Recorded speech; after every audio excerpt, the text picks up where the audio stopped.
Notons tout d'abord que cette année, donc ça c'est un rapport du jury à propos de la leçon de littérature. Notons tout d'abord que cette session, les candidats ont épargné au jury les affres de deux travers majeurs.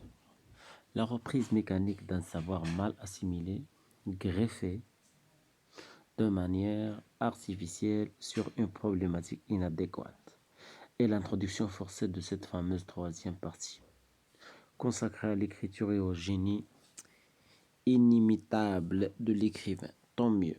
Mais quelques remarques s'imposent et se résument en une phrase. Le moindre dysfonctionnement au niveau de la réflexion se répercute sur la méthodologie et vice-versa.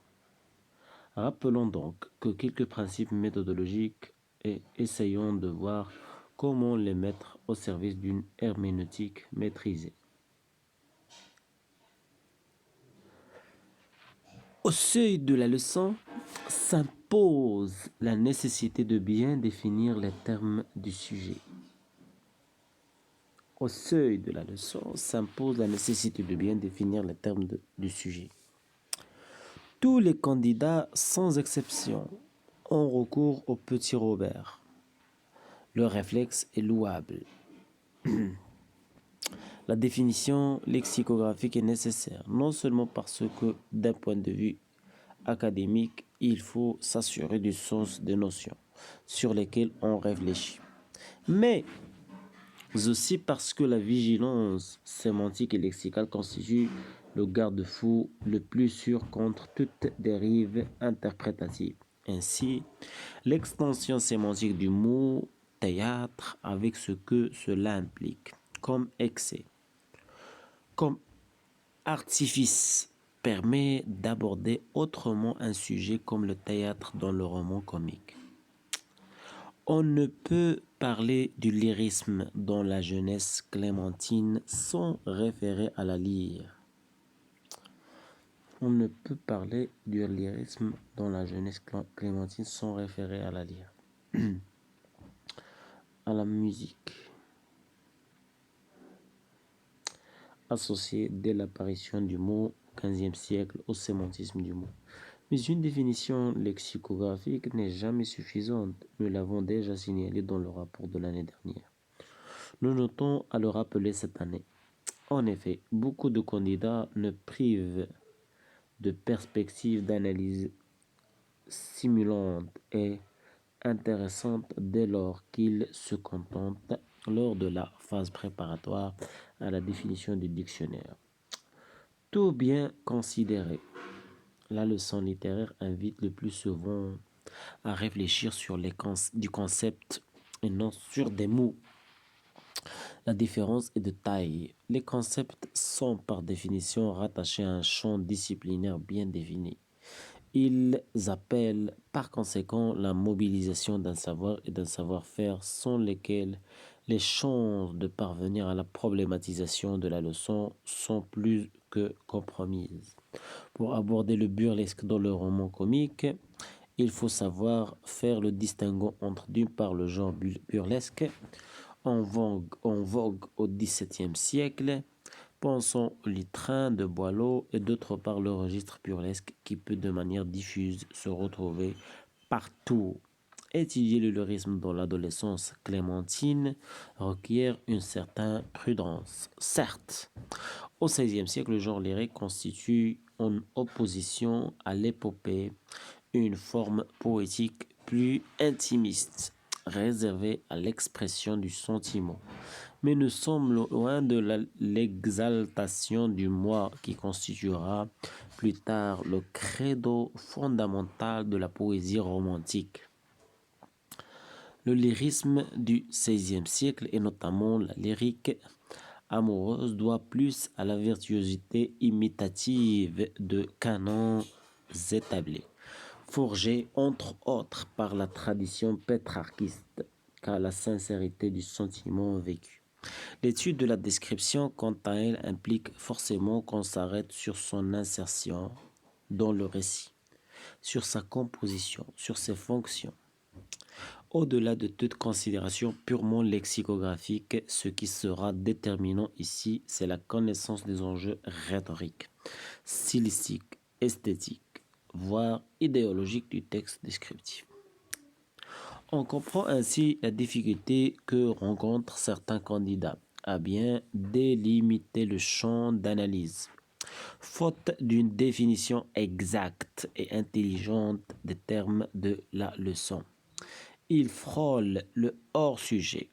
Au lieu de traiter le langage poétique dans l'adolescence clémentine, un candidat préfère parler de l'apprentissage de la poésie.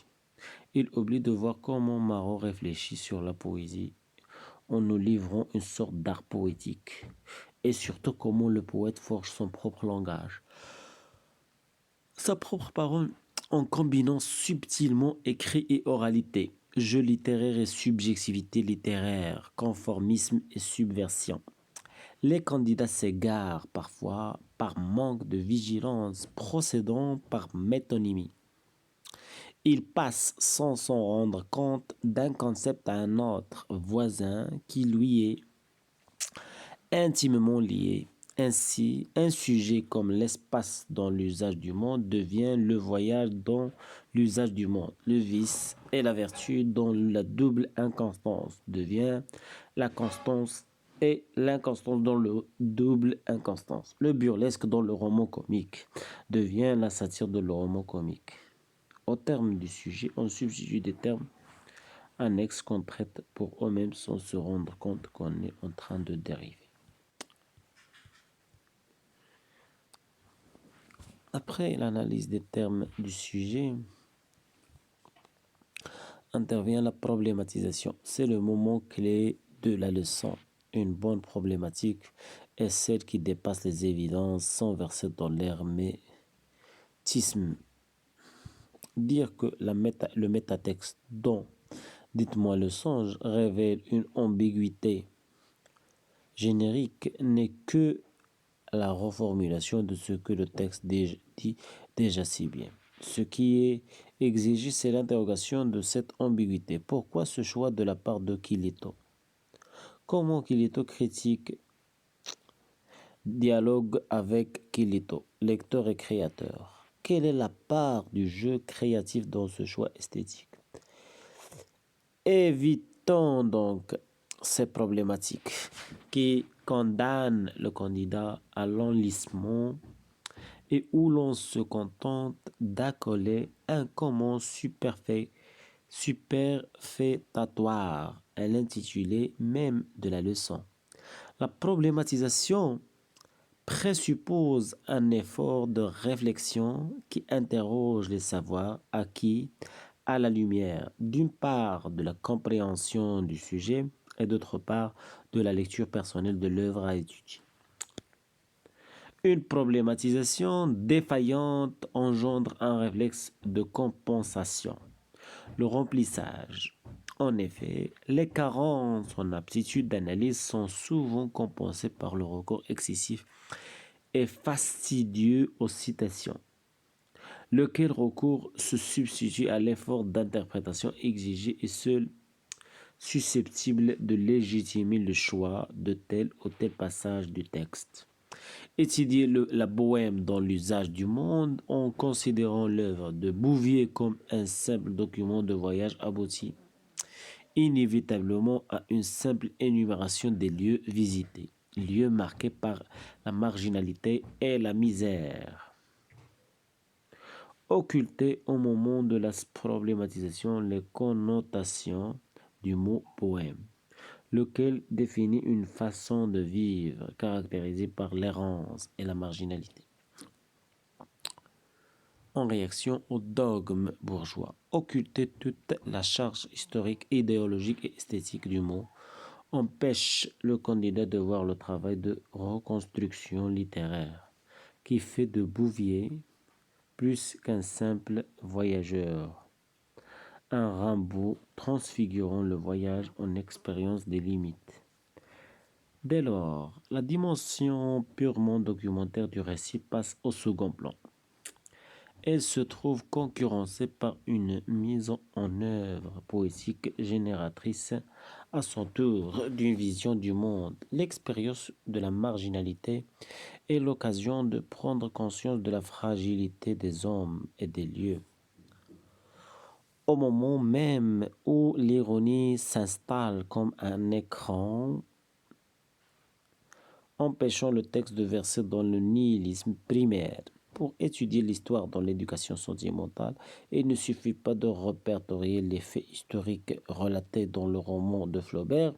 Il faut aller plus loin et voir comment la fiction intègre ces faits dans une vision globale, dont le maître mot est l'échec. Échec des projets artistiques, des uns des projets amoureux, des autres et de la révolution de tout un peuple.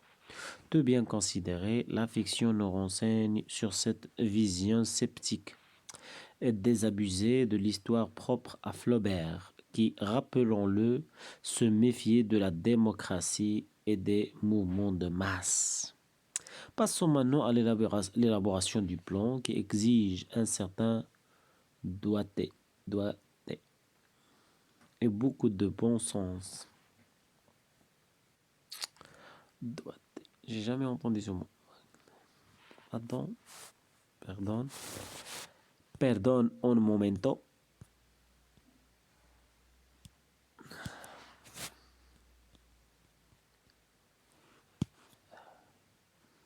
Doigté. Méthode, manière de doigter. Habileté et légèreté.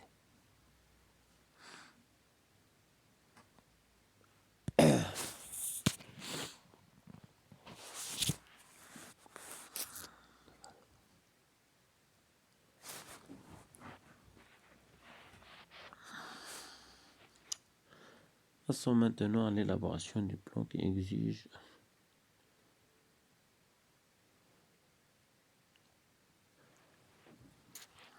un certain doigté et beaucoup de bon sens.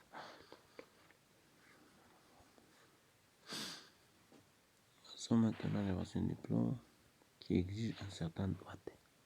Méthode, habileté.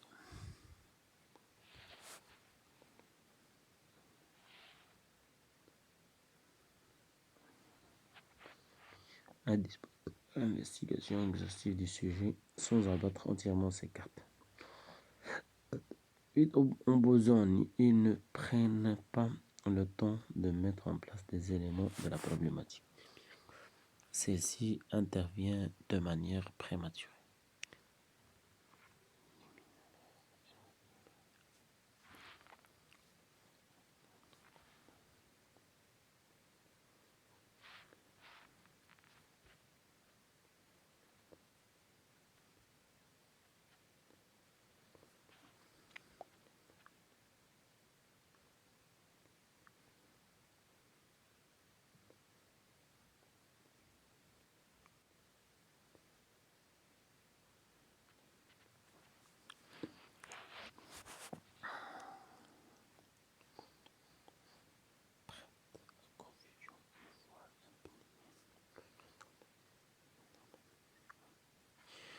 Vice, où commence la vertu?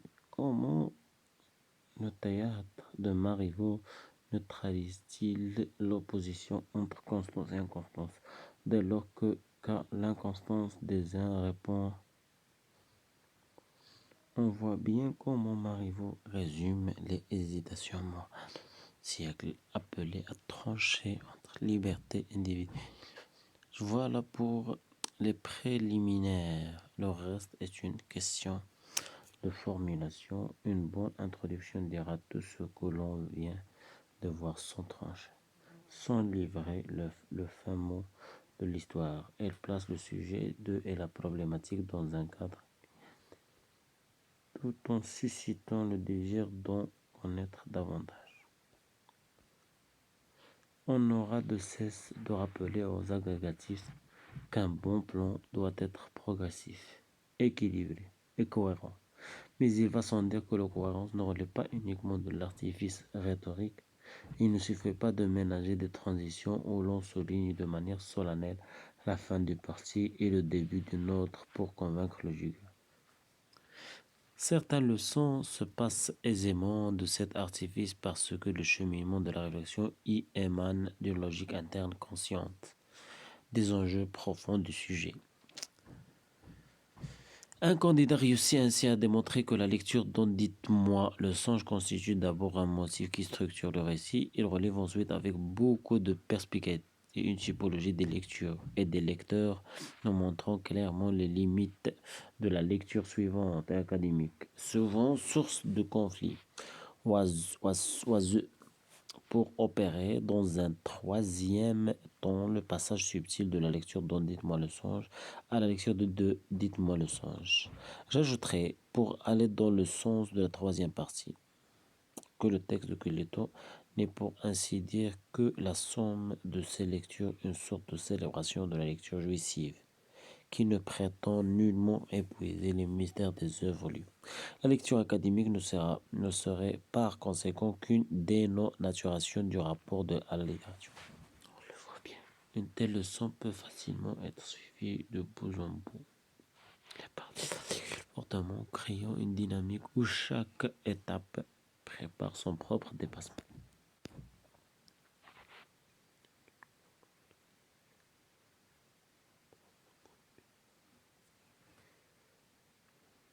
Beaucoup de plaisir à suivre des prestations. La qualité de la correction.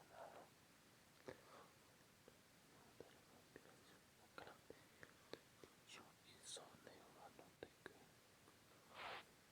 signalant un exemple mal méprisé, qu'on ne pas éthique.